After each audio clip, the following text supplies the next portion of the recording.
Good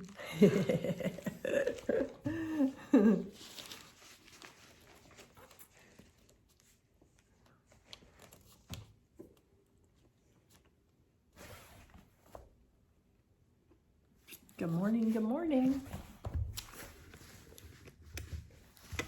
It is good to see everybody on this November the 19th. My camera's crooked, but it's just gonna have to stay that way. November the 19th of 2020. I don't know about y'all, but yesterday hasn't left me. I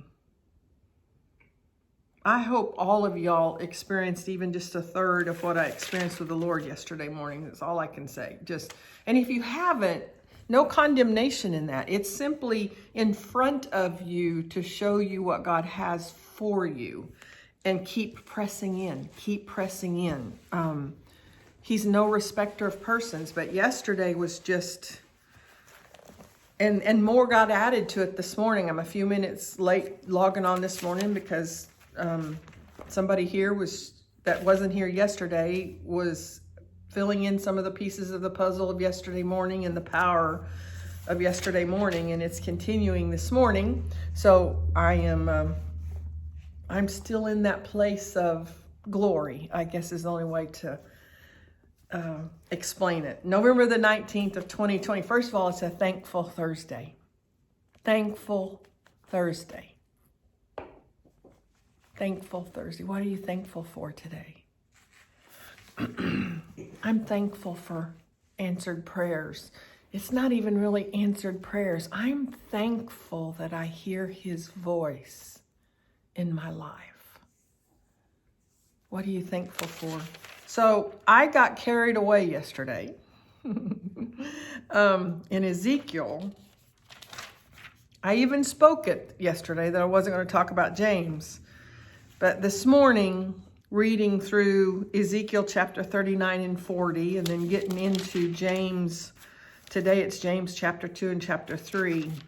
I knew I was to go back to James chapter 1 yesterday. So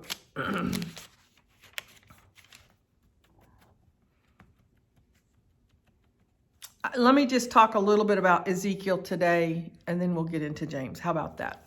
Thank you, Lord, for guiding me. So Ezekiel 39 and 40, Son of man, prophesy. So again, God is telling Ezekiel to prophesy.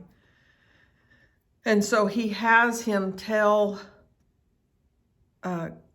Gog, the ruler of the nations of Meshech, I will turn you around. And that caught my attention this morning. I will turn you around, and I will drive you. I'm just going to leave it at that. Then verse 20, it is feast at my banquet. Feast at my banquet. I'm going to leave that at that. And then verse 26, they will accept responsibility for their past shame and unfaithfulness. There is so much in that. I could take a month just on that one statement. They will accept responsibility for their past shame and unfaithfulness. There is somebody at the sound of my voice that needs to accept your responsibility for the mess that's going on. There's somebody that needs to accept responsibility. Stop blaming everyone else. We reach a level of accountability in our life that it can no longer, and is. So truth is truth. It no longer is the fault of that person who did you wrong. It no longer is, well, the way I was raised. It no longer is, well, if only they. They will accept responsibility for. They will accept what is it that you are to accept responsibility for? Then as you read today, or as you have read, as I read today, and he started, he said, verse 4, so Ezekiel chapter 40, verse 4, he said to me, Elizabeth, son of man, a daughter of man, Elizabeth, watch and listen. Pay close attention to every detail I show you. And as I continued reading, I was paying attention to every detail as though he was speaking to me. You've been brought here, Elizabeth, so I can show you many things. Then you will return to the people and tell them everything you've seen. And then it goes into these details about the temple once again, and the measurements, and very, very detailed, very, very precise. And I knew that he was talking about my heart.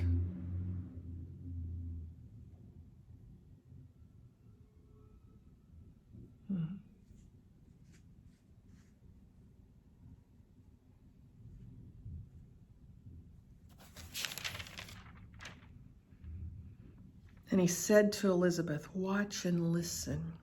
Pay close attention to everything I show you. You've been brought here so I can show you many things. Then you will return to the people and tell them everything you've seen. Thank you, Father. Thank you, Father. We're going to go to the book of James now.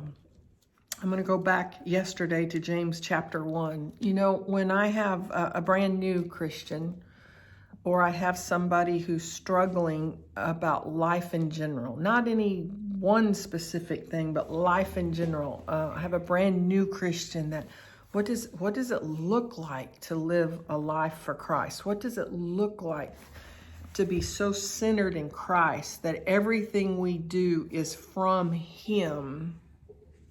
See, I spent most of my adult life thinking I had to do things to get to Him, that I had to reach a level of servanthood. I had to reach a level of giving. I had to reach a level of in Christ. I had it all backwards. See, He's done it all. It's already been done for me. His death righted everything that was wrong in this world. And no longer am I reading to attain His approval? Am I reading even to know His heart? See, I have His heart. I operate from a place of in Him.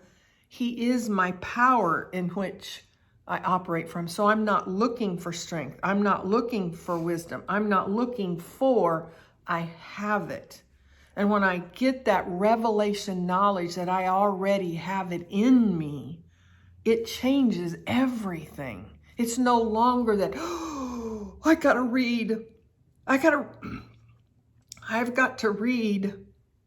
more.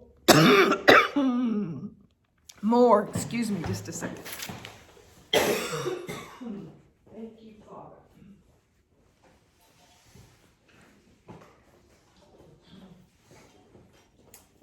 I just took in a breath of air that was different right there. It's no longer that, oh, I got to pray more so I'll know what I'm supposed to say or do. I got to pray more so I can, No. It is Sabbath rest that I come from the place of knowledge. I operate from God's wisdom. I operate from His love.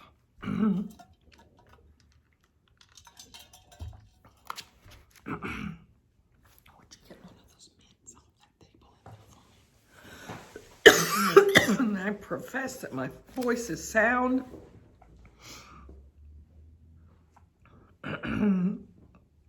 My throat is clear. I'm not getting choked up.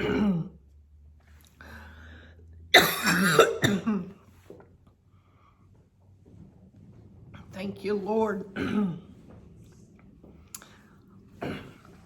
We're alive. We're alive. And I will not be silenced. We operate from Him, and in Him we have everything we'll ever need. So James chapter 1,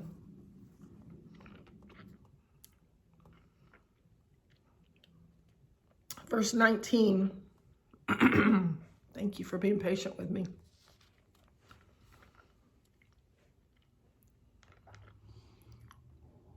Understand this, my dear brothers and sisters. You must all be quick to listen, slow to speak, and slow to get angry. Human anger does not produce the righteousness God desires.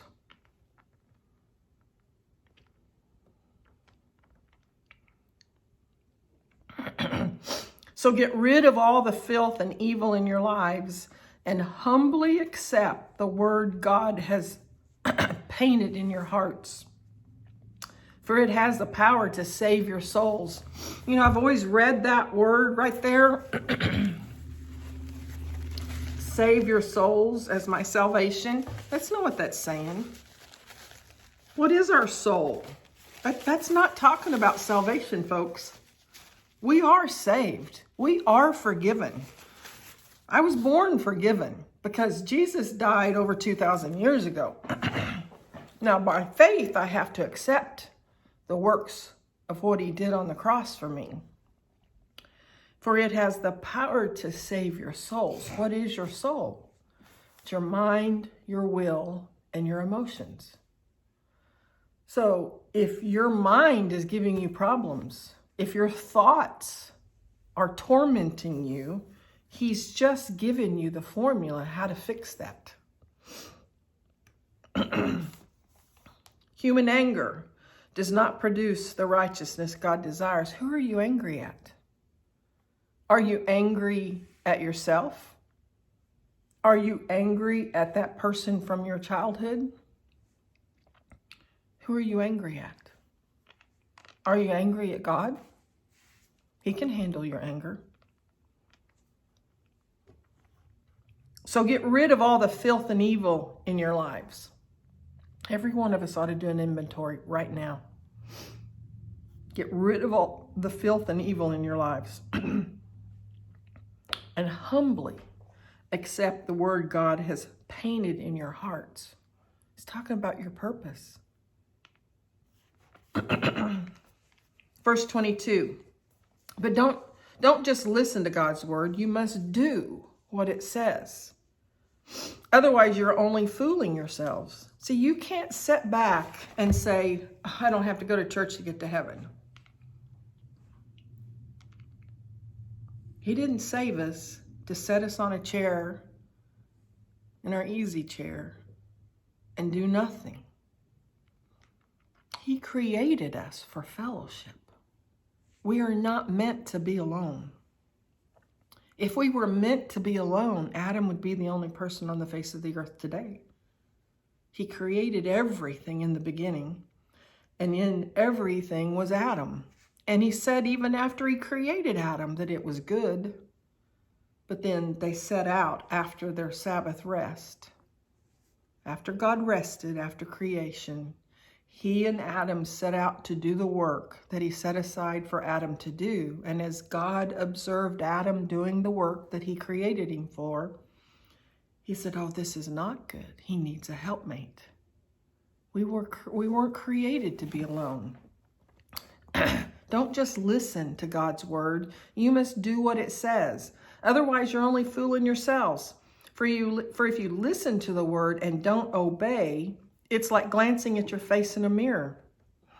You know, every time we read this, we're seeing ourselves in a mirror. I mean, for crying out loud, 10 years ago, if you would have told me that on November the 19th, I would read Ezekiel 39, or actually Ezekiel chapter 40, about these measurements in the temple.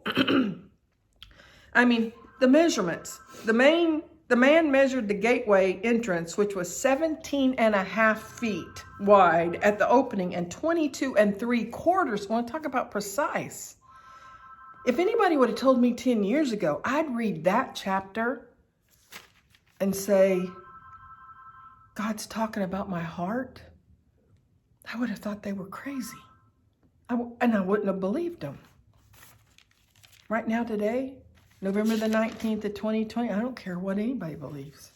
When I read today, when I got to that part in Ezekiel, I knew God was telling me that he was speaking to me about my heart.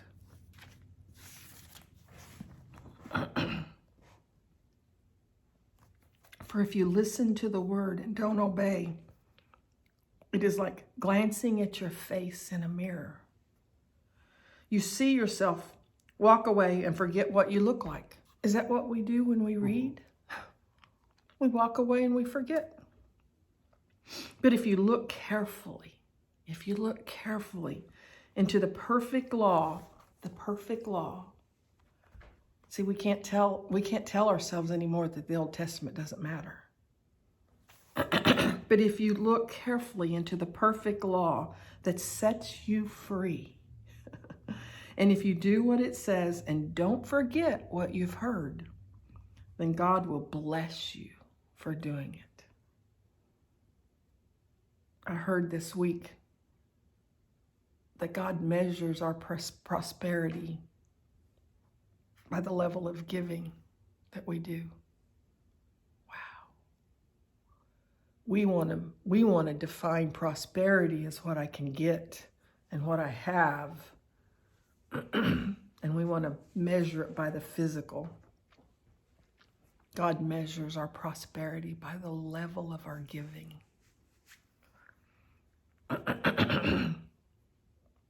If you claim to be religious, but don't control your tongue, you're fooling yourself, and your religion is worthless. I wonder if I counted in a day how many times I use the word worry. He's been showing me how that has been so ingrained into my mind, into my thoughts, that what comes out of my mouth, I term everything as, oh, I'm worried that I won't do this. I'm worried that this might happen. I'm worried that I might not. I'm worried that... He taught me a long time ago by a dear woman that I was telling her about. I was worried about my daughter, and she stopped me, put her hand up and said, you're concerned for your daughter. There's a difference in being concerned and worry. Worry is a sin. He tells us in this good book right here, do not worry about tomorrow. Do not worry about what you might eat or drink, or do not worry about how you're clothed. Do not worry about the things in this world. If you claim to be religious but don't control your tongue, you're fooling yourself, and your religion is worthless.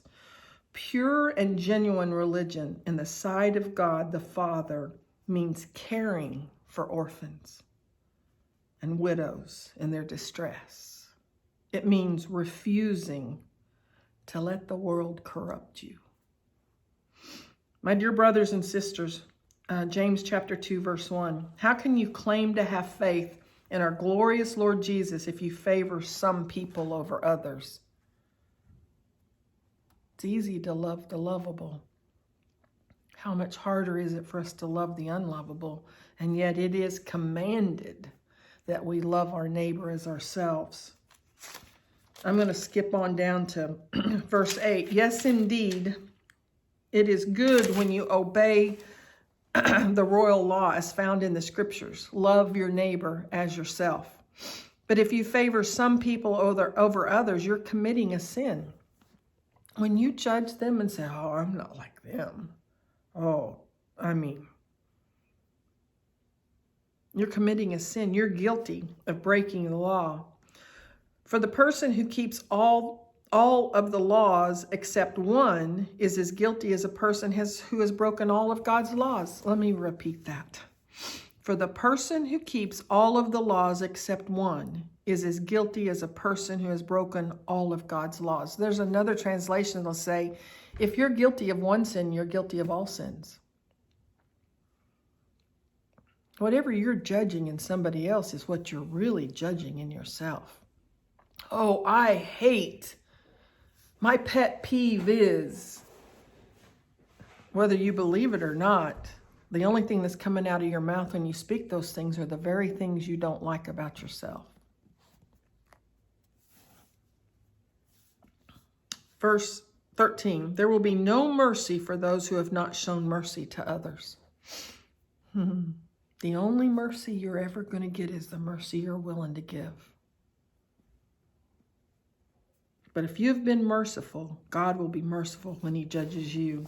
We'll move over to James in today's reading, which is chapter 2, verses 18 through chapter 3, verse 18. Now, some may argue, some people have faith, others have good deeds. But I, James, say, how can you show me your faith if you don't have good deeds? I will show you my faith by my good deeds. See, it's not what we say. It's how we live our life. Are we living our life as a self-centered way of living? How can you show me your faith if you don't have good deeds? I will show you my faith by my good deeds. You say you have faith, for you believe that there is one God. Good for you. He just doesn't pull any punches. Even the demons believe this, and they tremble in terror. How foolish. Can't you see that faith without good deeds is useless? Can't you see faith without works is useless? Don't you remember that our ancestor Abraham was shown to be right with God by his actions when he offered his son Isaac on the altar? You see, his faith and his actions worked together. See, there would be no story without the actions that Abraham took because of his faith. His actions made his faith complete. And so it happened just as the scriptures say. Abraham believed God, and God counted him as righteous because of his faith. He was even called the friend of God. So you see, we are shown to be right with God by what we do, not by faith alone. These are words to live by. Chapter 3, verse 1. Not many of you should become teachers in the church, for we who teach will be judged more strictly. Indeed, we all make many mistakes. For if we could control our tongues, we would be perfect and could also control ourselves in every other way. I mean, he is truly saying that our whole life centers around what words we're speaking. If we could control our tongue, we also could control ourselves in every other way. If you're sitting there right now saying, oh, well, I don't have a problem with that, you have a life that's out of control. Something as simple as, how many times do I say I worry about something? Something that simple. Something as simple as, oh, don't know what this world's going to come to. Oh, I just never seen it so bad. Something as simple as.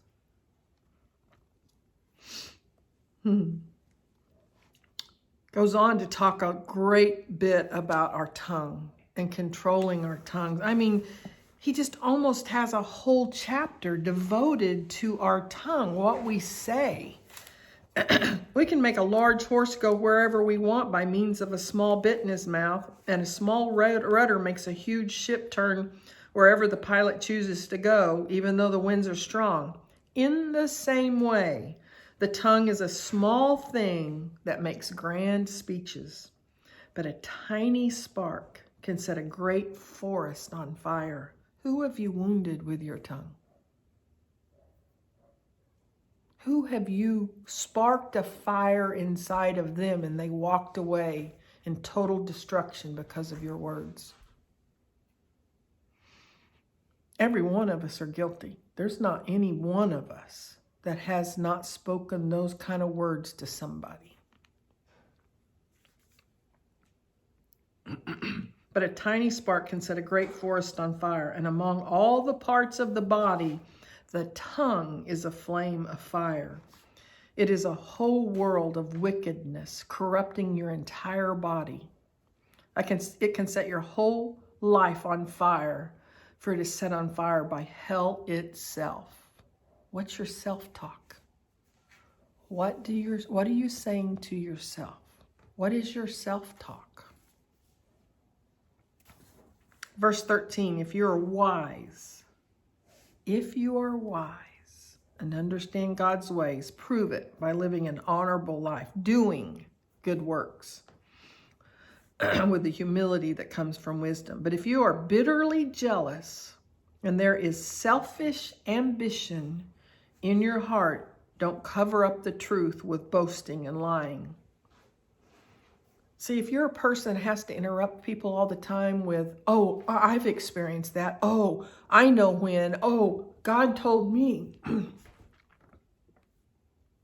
I thank you, Lord, that my voice is strong.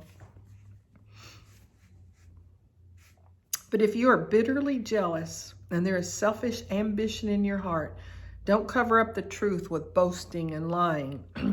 For jealousy and selfishness are not God's kind of wisdom. Such things are earthly, unspiritual, and demonic. It's demonic. For wherever there is jealousy and selfish ambition, there you will find disorder and evil of every kind. Evil of every kind. Oh, but what do we read? That if we're guilty of one sin, we're guilty of all sins. But the wisdom from above is first of all pure. It is also peace-loving, gentle at all times, and willing to yield to others. Do you cut people off in traffic? Do you yell at them when they cut you off in traffic? Then you're not willing to yield to others. See, it's not about me. It never has been, and it never will be about me. It is full of mercy and the fruit of good deeds. It shows no favoritism and is always sincere. And those who are peacemakers will plant seeds of peace and reap a harvest of righteousness. What is your self-talk? Do you know He's given us the words that He wants us to speak to ourselves? I'm full of mercy. I'm full of righteousness. I yield to others. I don't make it about me.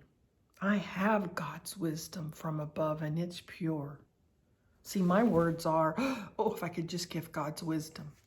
If I could, as we talked this morning at the table, these self-limiting beliefs comes out of my mouth. I have God's wisdom. I have God's wisdom. And then I'll end with the Proverbs 28:2. When there is moral rot within a nation, its government topples easy, but wise and knowledgeable leaders bring stability. Now you can read that about whatever nation you live in. And certainly, this is November of 2020, for crying out loud. But this also can talk about your heart.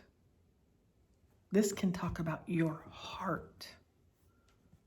Where there is moral rot within a heart, its government topples easy, but wise and knowledgeable leaders bring stability within our own heart. It's Thankful Thursday. What are you thankful for today? I'm thankful that God is teaching me brand new self-talk today. I love you guys.